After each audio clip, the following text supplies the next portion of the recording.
Excuse me.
On today's episode of The Asylum, I think we finally figured out our formula, but we never forgot our formula. We've been doing the same thing since we met.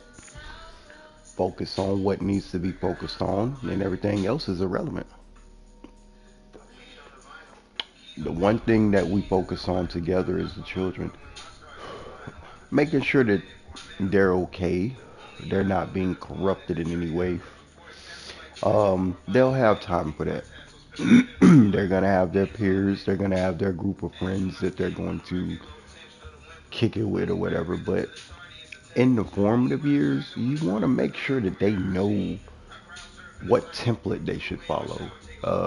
Again, parents can't pick their friends for them, but you can be the example of what a friend is. Did I lie to you? No, Dad, you never lied to me. Did I hurt you? No, Dad, you never hurt me.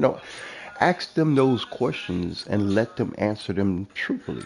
If there's something that I did to hurt you, let's sit down, let's discuss it, and I'll let you know I didn't mean to hurt you. But if you got punished, there's a reason you got punished, and 9 times out of 10, it was a decision you made. And that's what I remind my children of, not to harp on their mistakes, but let them know when you make a mistake, all you have to do is accept accountability and then atone for that mistake. Because if you continue making that same mistake, that means you chose to continue making the same mistake. So if you continue making the same mistake and you keep getting the same punishment, that means you're punishing yourself because you are choosing to continue to make the same mistake. It makes sense to who it's supposed to make sense to. Anyway, I'm not going to talk your ears off. We're going to play and have fun because that was the goal. It's to make it peaceful for people to enjoy video games again and play the shit the right way.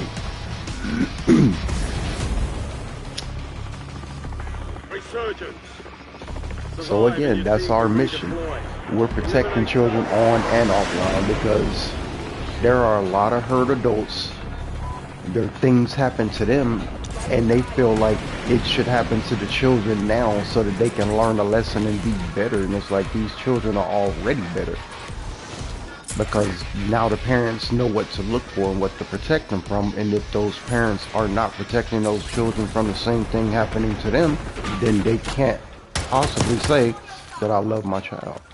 Because if your child is being harmed the same way you were harmed, guess what? You didn't get over your butt hurt. One coming through the window, yellow. Fortunately for me, there was no butt hurt to get over because, shit, nothing happened against my will. You have reinforcements inbound. And if it did when I wasn't in control of my own memories, then hey, it's not my fault. It was whoever was charged with taking care of me at the time. But like I said, there is nothing that happened to me. And a lot of people are, oh, did something happen to him as a kid? Is that why he's so angry? Like, well, one, I never told you I was angry. You just assumed that I was angry because I don't allow people to talk to me any kind of way without talking back to them the exact same way.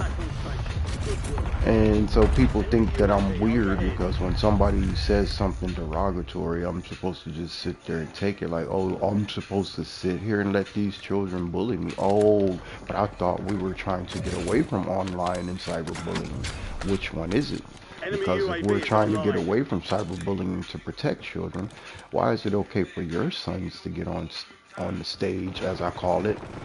Because that's why I stream. I like illustrating how their children act online. They want to call us niggas and all this other shit, but it's cool. They must think they're black, you know. But a lot of the DNA tests are proving that a lot of Caucasians have a certain percentage of black in them, but no shit.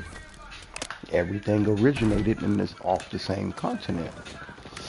We all blood, we all family, but not so much so it's a percentage. That's why I always tell people I've been 100% black all my life. There was never any assimilation for me because I was always taught my culture. I was always taught about Africa. Just because I've never stepped foot in it. And then people say, well, you're not truly African American. You ever went back and visited home? Well, it's not my time to visit home yet. And we can't get a ping or nothing. Look, it's not my time to visit home because home visits me all the time. Remember, our brothers and sisters, cousins, aunties, uncles have been coming to visit the United States as immigrants since the beginning of time, because every now and again they will take them back and say, hey, we perfected them for you. But they send them back as evangelists to preach their message. They've indoctrinated them because when they get people from certain tribes, they don't even believe in a religion. They just honor whatever entity that they have been taught. And in most instances, it's not even an entity. They just said, listen, when the wind blows, stand still and appreciate it, because something is making that wind blow. It's a creator of something, you know.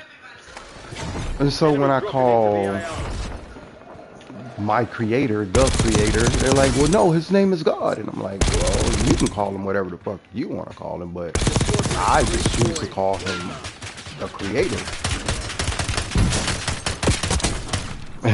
And then everybody like, oh, you're one of those weirdos. Like, how is that weird? Please explain to me. If he created Earth in 7 days, that means he's creative, which means he's a creator. But I gotta call him by a specific name. No, that's worship. If I gotta call a demon by its name, because if you read any Bible, if you read any dark magic book, and if you read anything about magic, superstitions, and fairy tales, they would tell you to invoke the name of a demon. You just say his name over and over and over and over and over and over and over and over and over until you're spellbound. And so people have been saying that name for centuries. But again, I break the metaphor down damn near every stream because a lot of people are still being told what to think, and I'm like, open your mind. And I'm going to give you the answer because the Bible, I guess, is considered an open book test. So when Moses saw God, what did he ask him? Who are you? Because he saw a burning bush, but like, how the fuck is this bush talking? He said, there is no way I'm going to go and tell all my people what you just told me. And then I'm like, who am I speaking to? And you're saying I am that I Surveillance am, gadgets. but Your I'm telling location's them exposed. you're a burning Recon drone bush. caught your They're going to position. think I'm You're crazy. compromised. And that's why he said it. He responded, I am that I am. At the moment, I'm a burning bush. But whatever you believe me to be is what I appear to be in your mind. You were burning a bush. So obviously, that's what you saw me as, a burning bush. And then the more you break down the metaphor, you understood Moses was high as a motherfucker. Safe zone. And he We've no started one hearing behind. voices. But when you start hearing voices nowadays, they will call you fucking insane. Who told you not to walk in that street? Oh, I don't know. I just heard a voice say don't step out in the streets right now. Do you think that was the Enemies are voice of dropping into God? the area. Watch the Sure. skies. That's what I was taught. But it's just your conscience speaking. Someone taught you to look both ways before crossing the streets. And that consciousness came up at that Squad moment mate left that the you were AO. about to cross We'll the reduce streets. your redeployment Meaning the time. spirit of whoever taught you to look both ways before crossing the streets awakened. Whether they're alive or they're no longer Enemy here, movement. Cancel that. it awakened in your conscience and said, don't go out there in that street before looking both Enemy ways. movement. Cancel that. Remaining. But again, it makes You're one sense of to who it's 25 supposed to make remaining. sense to. Some The people enemy it took goes that over their one, but we'll heads, get them back. and that's okay. I wouldn't call them low-level learners. I just say late bloomers. That's exactly what they're called because they'll get it eventually. It's just going over their head now, but once they go and sit down and think about what the fuck was that dude talking about. Now, if you wrote notes, take for instance when a professor is breaking down their syllabus at the beginning of a class, they'll give you the cliff notes, meaning they'll tell you what's in their syllabus right there in front of you. They'll tell you what they're going to teach you. They'll tell you what it's going to be about, but it's from their perspective. But then they'll also give you a bibliography of the books that they read to come up with their perspective if they're a good professor, meaning they state their sources. Sometimes my sources are an elder, but I can't say my uncle on my mama's side told me this. And then they'll be like, okay, well, what the fuck does he know about it? I'm literally telling you, he's telling me his experience. But because he didn't write it in a book and they can't research it online, they feel like, well, maybe your uncle made it up. How in the fuck would my uncle make up his perspective that he went through and it aligns with a lot of other soldiers' perspectives? Because I told them, they were like, how do you know what soldiers were doing in Vietnam? Like, I had a lot of soldiers in my family that went to Vietnam, and then they would try to counter that with, they were indoctrinated. Like, yeah, no, they weren't, because they came back home with their own mind. Meaning, whatever they tried to break them with in the military, it didn't work because they were already broken at home. That's what home training is, meaning this is what's going to happen to you if you don't comply or if you don't listen to your commanding officer. You might get hit in the stomach. Now you're in a fetal position or you're vomiting.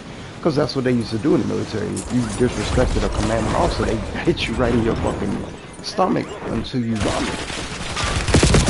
But it only took one shot because they were so trained and so disciplined, they knew where to hit you, how to hit you. You just didn't know how to absorb it unless you were trained. And I'm not saying my family hit me in my stomach, hell no. But they made us do things like jumping jacks and ab crunches and all of that to strengthen those areas, because they say now if you choose to go to the military with your with your intelligence, they're going to get you confused with a smartass, because they're going to ask you a question and you're going to answer it. And then this movie called Forrest Gump came out. And Forrest Gump was talking to his commanding officer. He asked him a question and he answered it intelligently, meaning he answered it right. And the commanding officer said, God damn, Gump, are you a fucking genius? Meaning you have common sense. Who taught you? Then you move into the Bobby Boucher reference. My mama taught me that. But then Colonel Sanders said, well, your mama's wrong. And in some parts, mama probably was wrong. But mama could only raise Bobby Boucher based on her education level. But when Bobby Boucher went to college, the professor was saying, mama's, yeah, okay, I get what she's saying. alligators are ornery because they got rotten teeth, and that was partially true because a lot of alligators are angry because they have a rotting tooth because they eat so much garbage they end up rotting teeth, but another one grows in stronger. So Mama's was partially right. But then Colonel Sanders, as they affectionately called the professor, was trying to open Bobby Boucher's mind by saying the medulla oblongata is what tells him that his goddamn teeth is in pain. However, it's a sensory point. Everybody knows that it's one of the pressure points. And if you didn't know that, it's one of the fucking pressure points. And when your tooth is hurting, that's the olfactory sensory factory. That's why it's called olfactory. It's the factory. It's warehousing your senses. But again, like I said, you can break the shit down and tell people that shit, and they'll be like, whatever, man. You just making some shit up. Like, man, that's what a lot of people think about professors. You just making some shit up so that I can get an A in this class, and that's what a lot of classes are, some made up bullshit, so that you can just get an A and pass right on through. Like, it is what it is. No Child Left Behind gave a lot of people time to blossom into what they were supposed to come. Because like I said, there's nothing wrong with late bloomers. I went to school with late bloomers. Like, I would get the answer immediately, and they'd be like, "Why? How the fuck? How the fuck you able to get the answer so quickly?" Like, because it's a common sense question, but it's a bullshit answer. I gave them the answer they wanted to hear, but let me break it down to what it really means, and they be like, "Oh, like, yeah, that shit makes sense." Like, yeah, it's a junk question, but they just want to see if you're paying attention enough. It's some shit that don't exist, but they want you to think it exists, because later on after school they're gonna march us into consumerism, which means get your ass a job, get on the factory line, get on the assembly line, march in step, and make us money. And that's how you create a perfect slave. You march them to school and teach them something, and then give them a piece of paper saying that I taught you something, and then they'll work their ass off for you for the rest of their fucking lives happily because they think they've accomplished something. You give them metrics and goals, and they think they're the best at something, and you're like, but you're working hard for their production to prove that you're a good slave. Like, if they tell you the metric is 300 cases an hour, once you meet that 300 cases, you know what they're gonna do? They're gonna increase it to 320, 330, 340, 350. They're just gonna keep on moving the goalposts, and you're the one that's going to prove that you can keep up. They did John Henry like that, and I use that metaphor a lot. They put him in his head that the train was catching up with him, and he was like, no, it's not. I'm way ahead of this train. So John Henry would have lunch or something. He would sit down. He would, like, I'm drilling these spikes, but that's because somebody said you have to beat the train. Like, he said, no, I don't have to beat the train. I just have to get the track laid down before the train gets there.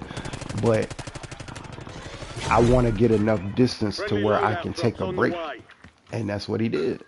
But then when they started pushing him to move faster and faster and faster, that's when he got sick, started sweating, because he was overexerting his body. Because they saw that he was fast enough to sit down and take breaks. And look at Governor Abbott in Texas. He wants the roads done, and I get it, but he's telling them, I don't want you taking breaks anymore, especially in the summertime. Like, are you fucking serious? So he enacted the shade tree policy. You know, nobody can sit down and take a break. And I'm like, when the fuck was that legal? But then they looked at it like every election, they were sliding something in the fucking policy that nobody agreed with. But because they knew that they were party affiliated, what they did was they put it under the party. And so motherfuckers got what they voted for. That's why I started to feel like the lesser of two evil elections, because that's exactly what the fuck they were. The lesser of two evil elections. Meaning they put the politicians in front of you that you probably said in a lifetime I would never vote for it, and then they say these are the only candidates that you have. And so you were like, fuck it.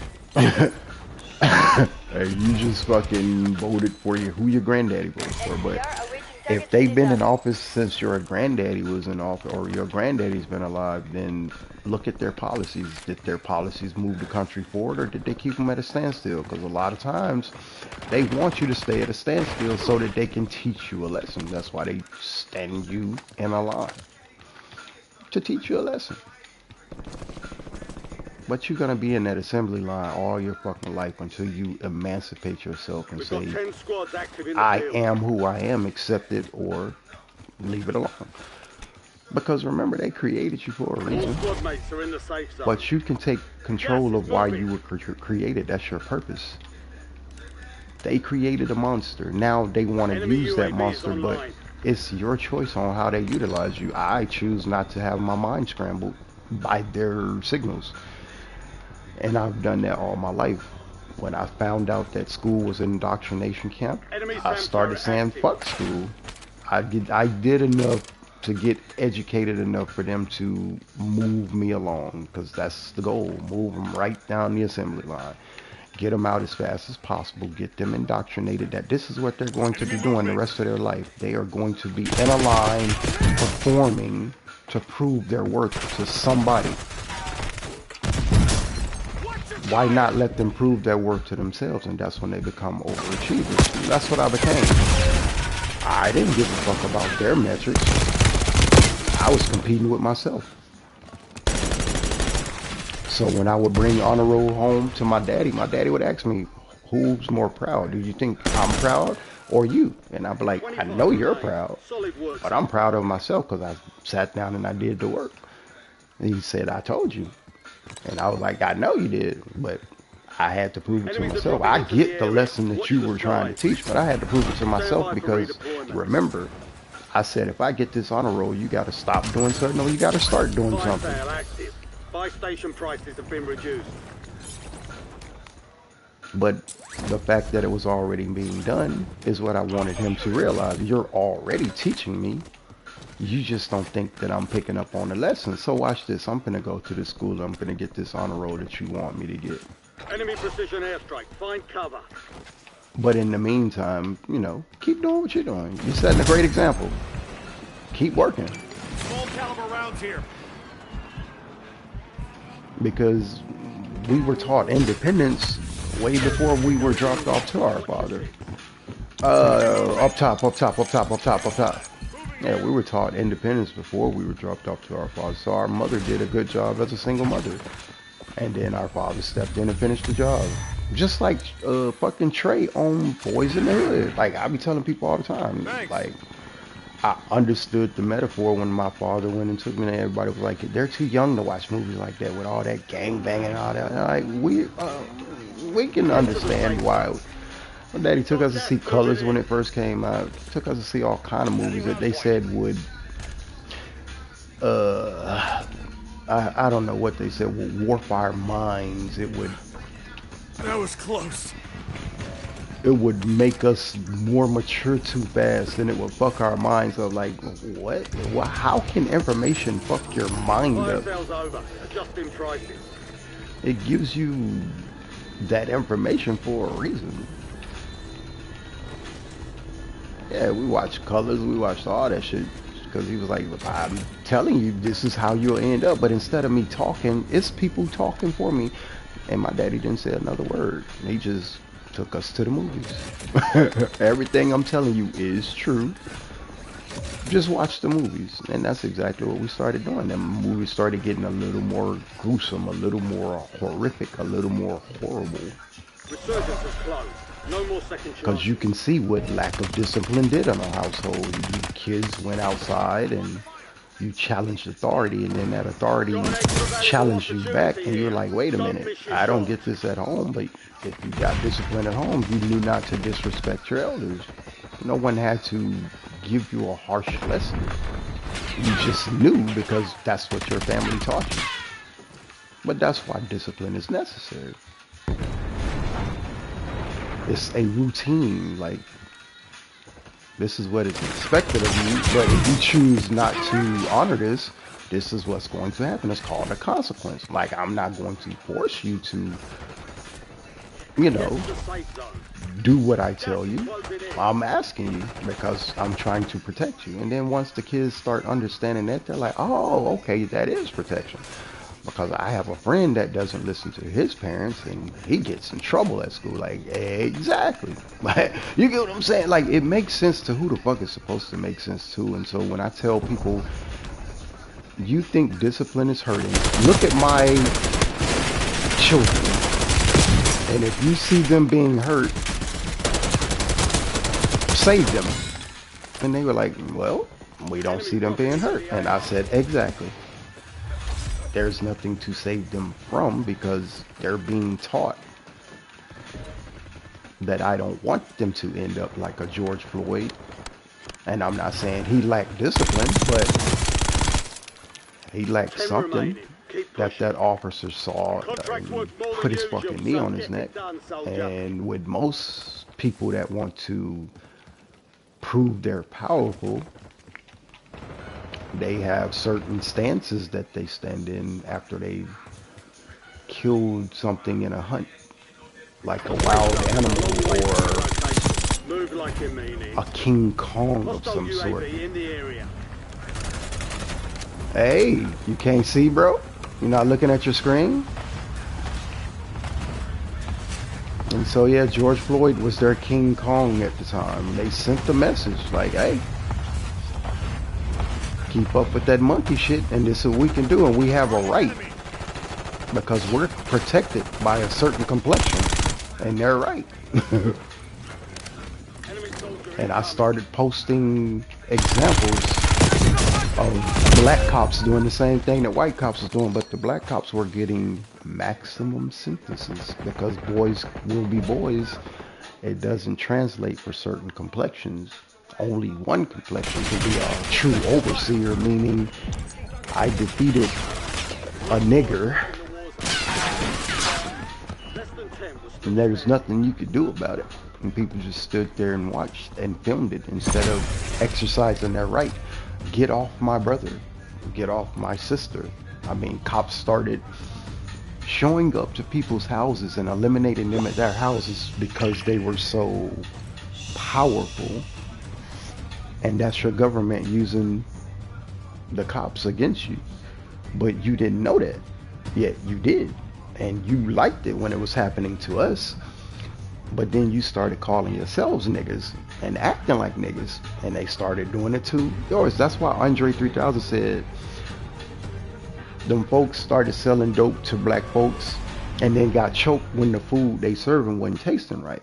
Meaning they put all that crack and cocaine and all that shit in the hood. But then their children were the ones coming to the hood looking for it because they wanted to see what it tasted like. Luckily for me, I only gave them healthy shit that would heal them.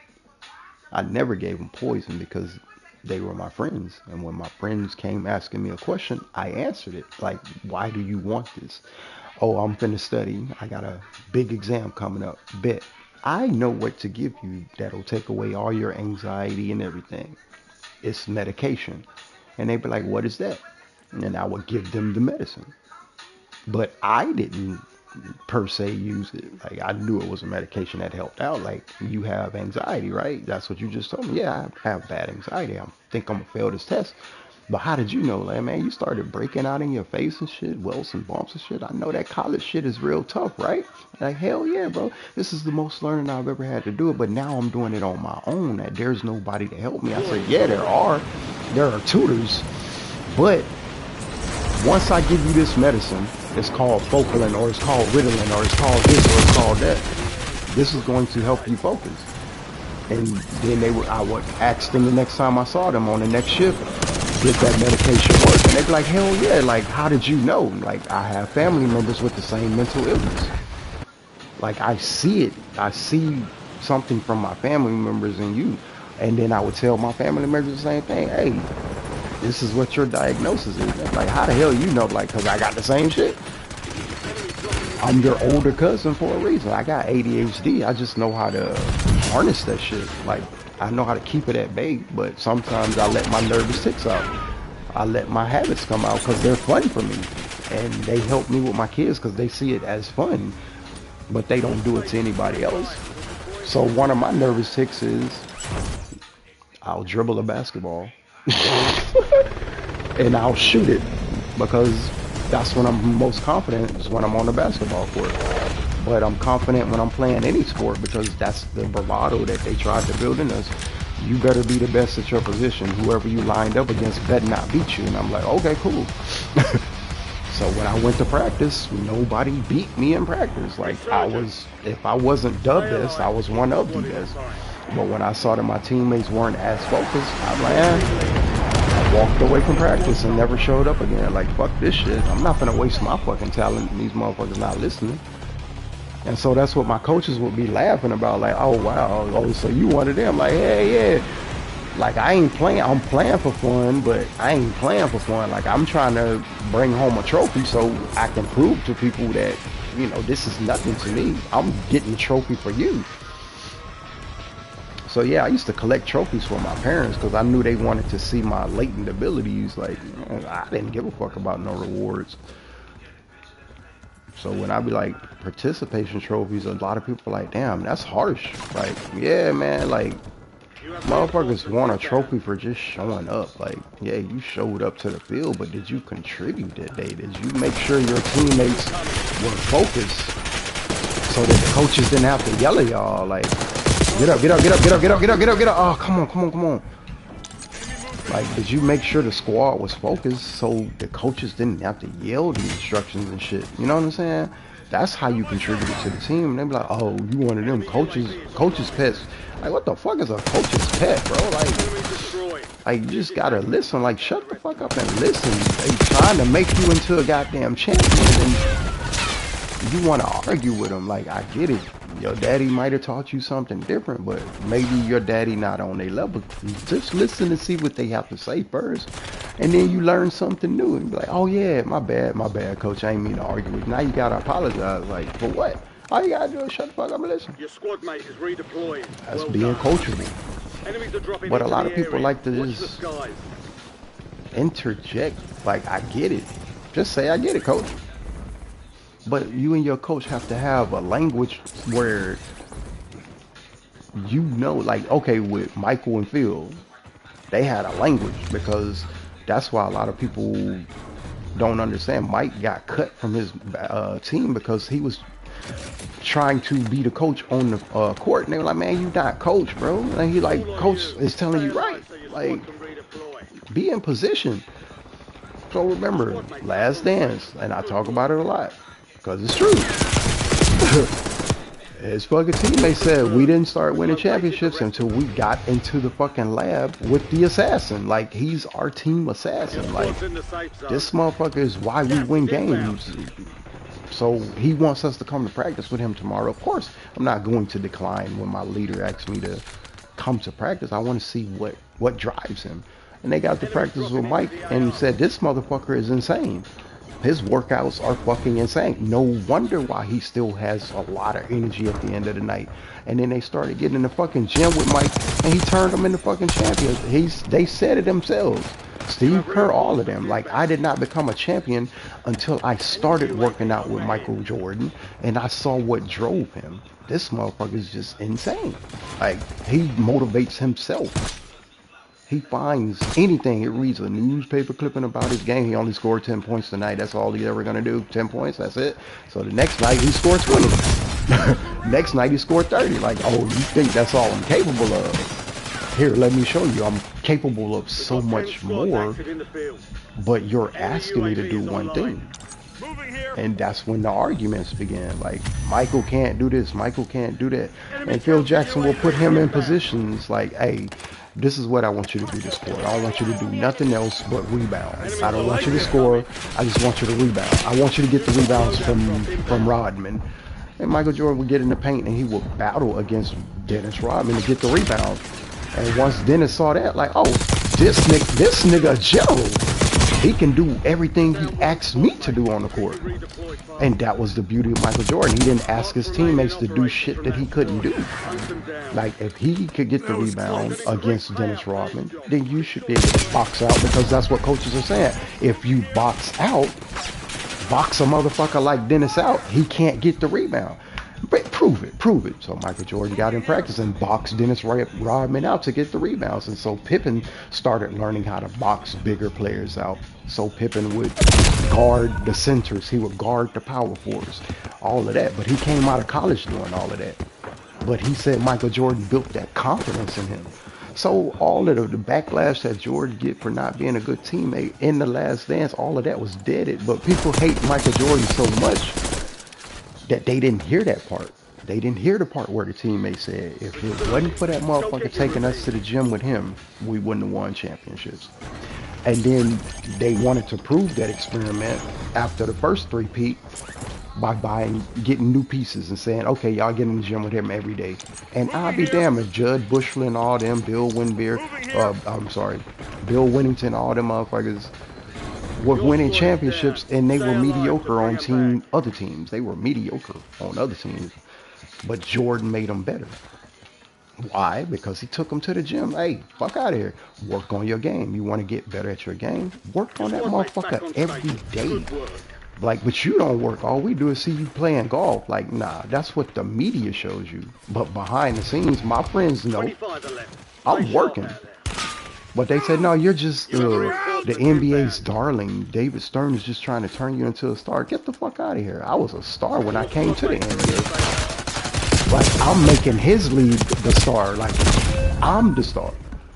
I'm making this league. Remember, basketball started getting boring because it was always the Lakers versus Celtics. It was always Magic Johnson versus Larry Bird, and everybody, are they making it racial? Like, no, they're saying two kids from different walks of life, different struggles, made it to the league and became successful.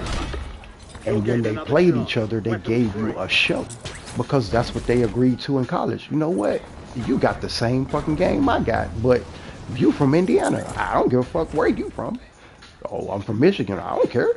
We got the same game. I would love to play on a team with you, but instead of doing that, I want you to drive me to be the best. And that's what they did for each other. That's where I wouldn't play on a team with somebody else comes from. Michael Jordan never was dissing LeBron. All he was saying is, I would never play against the motherfuckers that's supposed to make me better. I want to play against them because they're making me better. And he always gave homage to the Patrick Ewings and all that. Like, yeah, they might not have won a championship. There's a reason, because they was the ones that was driving me to win championship. They say, oh, Mike, you might be good, but you ain't got no rings like Magic. You ain't got no rings like Bird. Like, them boys good. You might be good talent-wise, but you ain't got no rings. And that's what they started telling Mike. And this shit drove him insane until he worked out enough to get a fucking ring. You see, he cried after the first couple of rings. He cried. That motherfucker was letting out them emotion like, I did it. But it wasn't until he lost his father when you saw his true passion and what basketball really meant to that motherfucker. But he was only out there making that money because he wanted to make his daddy proud. But he also wanted to make his older brother proud. See, they passed you over in the draft because you was too short. But Larry, I'm doing this for you. He said it at his motherfucking Hall of Fame induction speech. I did this for my brother Larry because they said he was too short. But my older brother was better than me. He always gave homage to the generation before him. My older brother was always better than me. He's the one that, when they cut me from the middle school team, that's who I went and worked out with at high school. And then he made, the JV team in high school or whatever. You know how his legend began. He got cut, but then when he came back better. Why? And he always gave homage to Larry. Larry is who pushed me to become Michael Jordan, Air Jordan. Because I imitated his dunks. Because they said Larry could jump to be so short. But then we saw people like Spud Webb that can jump and were short. Now imagine if Larry and Michael Jordan were in the league together. Oh, they would have took the league by storm. But maybe Larry didn't want to become a basketball player. Who knows? Nobody's ever really sat down with Larry and asked why he didn't go to the league. Maybe Larry had a different purpose and he knew what his purpose was to make his brother the best basketball player ever. You never know. Some people realize their purpose early. Some people realize their purpose. But just because you don't see a person living in their purpose doesn't mean you don't see that person living in their purpose. They're living in it. It's just not the way you want to see it, and that's where perspective comes into play. Just because you have a perspective does not mean it's right yet. To you, it'll always be right because it's from your perspective. So really, no one can tell you you're wrong from your perspective. So that's where the phrase "we'll agree to disagree," meaning I'm not going to change your perspective. I'm going to let you think that. However, if you continue to run into people and they hear your perspective and they tell you that you're wrong, don't be mad with them. Again, it's your perspective. You are entitled to it. But if somebody says, well, that ain't true, and then they can give you factual information that makes your perspective untrue, then that means your perspective is untrue. It's true to you, and we'll agree to disagree. Because one thing I'm not going to do is argue somebody's perspective when I know from my perspective. And that's what a lot of psychiatrists try to get you into. They try to get you into a debate about your perspective. Well, I feel that you're wrong. Okay, you can feel however the fuck you want, but I know I'm not wrong because I'm telling you my life. So how can you tell me my life is wrong when I'm the only one that lived my fucking life? And so that's why me and my psychiatrist, we used to bump heads, but we never argued, because I would look at her. She was a female. Again, I'm using her pronoun. She was a female, and I didn't want to argue with a woman because I was taught you don't argue with women. And so I would let her get her perspective out, and I'd be like, well, you're wrong, but I respect your perspective. And then she would ask, how am I wrong? And I'm like, because what you did is you took my perspective and you couldn't understand a part of it, and instead of asking me a question, you took it and flipped it into your perspective. And I was like, you almost had it right, but here's where you were wrong because you didn't interject and ask a question. I said, but you're doing what you're supposed to do. You wrote it down on the pad. And so I started telling my friends and shit, you know what? Here's a good tactic that my psychiatrist does. I said, she's married, and she gave me the breakdown. Yeah, I used to interject and interrupt my husband when he was talking and stuff, and then he told me that was rude. And I was like, it kind of is, but sometimes people have questions in the middle of you, as they call it, ranting or standing on your soapbox. A lot of people are going to interject because they might not understand something, a word that you use, and like, hold on, what's your definition of that word? Because I get a lot of people say that all the time, like, you just used the word, I know that word, but I feel like you used it out of context. And I'll be like, nah, they just changed the definition for your generation. And they'll be like, oh, okay, makes sense now. But like, because in my generation, it means this. You know what I'm saying? Or in somebody else's generation, or maybe even language, it means that. So I try to, you know what I'm saying? I try to relate without being overbearing or like pushy. You know what I'm saying? I talk to the youth in their language, but I'm not trying to be the youth. I ain't trying to be all cool. You know what I'm saying? Hey, what's up, bro? You know what I'm saying? I talk to them like a 45-year-old, but yet in their language. And they be like, how? And I'm like, shit, I got a son your age, and I actually grew up with that little motherfucker. And they be like, for real? Like, yeah, like I actually grew up with so you was in the house with? I said, yeah, just like my father was in the fucking house with me. Like, why wouldn't I continue that trend? I said, but they said, but you say you was emancipated and all that. Like, yeah, but that don't mean I walked away from my family. That don't mean I didn't love them. I said, there's a reason why I emancipated myself from my family, because as long as I was under their control, then they could force me to do whatever other people were forcing them to make me do, meaning force me to go to school and all that other shit, force me to work and all that other shit. I said, you don't have to force me to work. I'm always gonna work. I said, because I'm building something for the children that I will have. And this is me as a kid, like, oh, you already thinking about the future? Like, not really, but at the same time, kinda. Like, I'm not gonna stress about the future. I know there will be a future. And then they be like, well, the Bible has said, okay, please don't do that.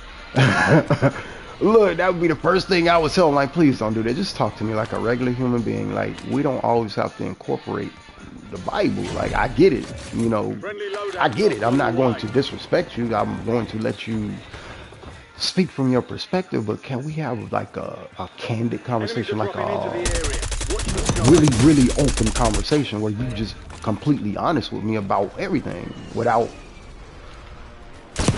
"Thus says the Lord" and shit. Like, nothing against it, but man, Aerial surveillance is up.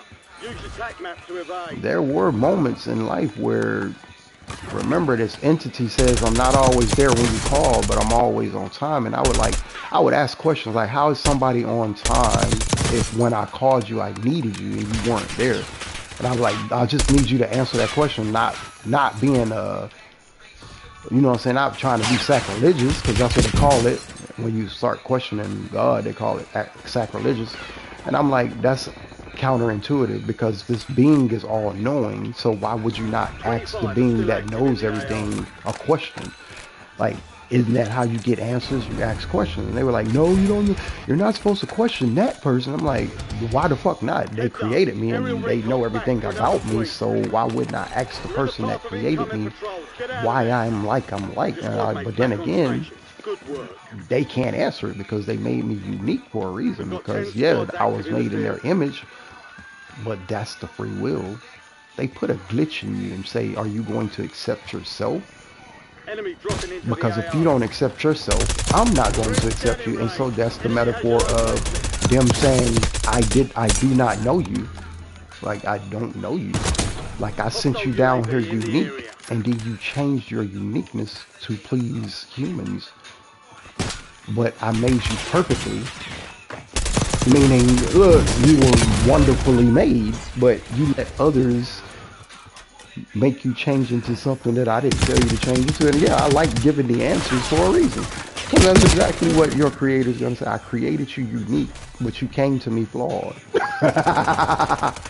And that right there is going to make you break the fucking mirror. And that's where your 7 years of bad luck are going to begin. Visual on the device. Since people believe in superstition, because when you take accountability, that's you standing in front of the mirror and saying, why is my life the way it is? Oh yeah, that decision I made back in such and such, somebody told me that decision that I made was going to put me in the steps to be where I'm at, and I told them, no, it's not. Watch this. Because a lot of people said where I'm at now is exactly where they predicted I'm going to be. But what I'm doing is posting solutions, and they think that I'm posting a problem. And I'm like, no, I'm giving you the answer to your outdated questions. Well, why did you act like this with your ex, but now you act like this with your current? Well, there were things in my relationship with my ex that were concealed for a reason, because there was a need to know basis. And I felt like they didn't need to know at the time, because I was letting somebody run their little game the way they wanted to. And, you know, it is what it is. We still cool. Best of friends from my knowledge. But a lot of times I do get mixed signals. Like, I mean, when we talk together, everything's cordial. But, I mean, every now and again, I get the feeling like, you think I'm taking shots at you. Like, why would I take shots at my friend? Like, I don't take shots at friends.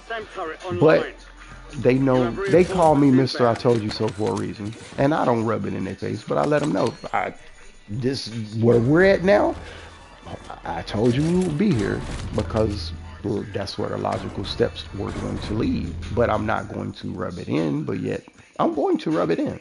Because remember, you said this ain't gonna happen, this ain't gonna happen. I was like, yeah, in due time. And you'd be like, what do you mean in due time? In due time. And if you listen to the Goody Mob song, it breaks it down metaphorically. In due time. Alexa, play In Due Time by the group Goody Mob. But it's not Goody Mob. It's Outkast and Neil. But Dungeon Family, they all the same. Because they all had the same message, they just said it differently. Each one of them wrote their own metaphors based on their perspective and their voice. And it confused a lot of people. I'm like, wait a minute. He just said the same thing he said, but he said it a little more poetic. Because remember, if you compare Andre 3000 lyrics to CeeLo Green lyrics, they sound identical, but yet they don't. Like the subject matter is the same. They just say it in a different language from each other, but they speak in the same thing. They're like Mac, remember Mac from No Limit? He said we all speak the same shit, just with different type of slang. Meaning, I might say this, and you might say that. It means the same thing. It's just different dialects. I'm from New Orleans. You from Georgia. We just said the same shit, just in different ways, different methods of saying it. Be advised, resurgence is no longer active. This is for keeps. And that's the beauty of a metaphor. Sorry, Bo. Sorry, buddy.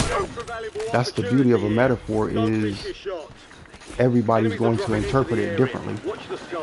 But that's what they're supposed to do. Because that's what they were tasked to do. That's what the creator told you to do. I'm going to drop this metaphor for life and I'm going to see if you can figure it out. And then once you figure it out, you're like, oh, okay, I feel you. And then you hit him back with a response. Because remember, life ain't nothing but a big-ass freestyle. 5 squads still operational in the AO. The creator's going to speak to you, and most people say through signs and wonders. And then you speak back. Hey, what CeeLo said, it's just a blessing for my eyes just to see the sun rise. I'm ready to begin. Another day, boy. I ain't finna keep dropping these southern metaphors, boy, because them motherfuckers be making sense. Y'all thought the South was country and slow, but yet everywhere somebody from the South went became the South. Because remember, the South ain't where you at. The South is how you live where you at. You ain't country if you're in the city acting cityfied. You know what I'm saying? But a lot of people like to holler, I'm country. Like, no, you ain't got no motherfucking manners or none of that shit. Country folk got manners and shit, you know? But then they be like, how the fuck you gonna tell me I ain't country? I'm from such and such. Like, okay, you one of them. You think because your people moved there and had southern traditions that you still country. I said, but y'all took those traditions and started to do things you were not supposed to do with them. You know, scam and shit. But then you started scamming each other, and it was like, wow, why would you scam each other? Thought you was family. What kind of shit? Family don't scam family. But some do. But anyway,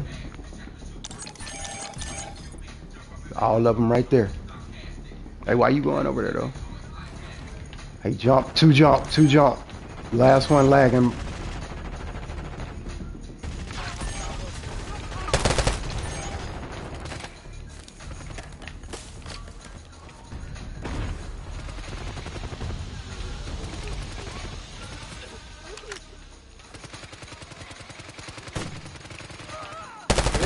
Left in the war zone. Stay alert. Hey, they won't let me use my motherfucking what you call it?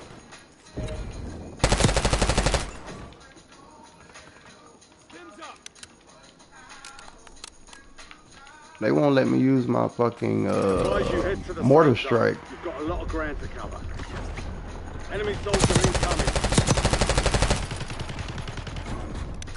You've made it to the top 5. Resurgence has been deactivated.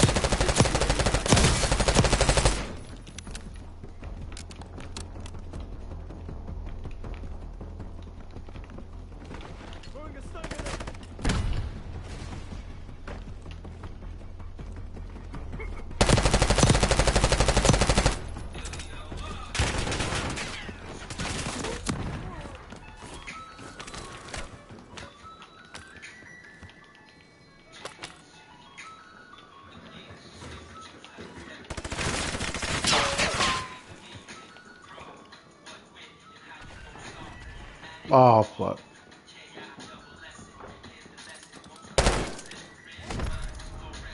Enemies are dropping into the area. Watch the skies. Oh, good shit. Good tactic. I ain't had nobody to help because everybody rushed out. And I was trying to get to the bot station to get the squad back though.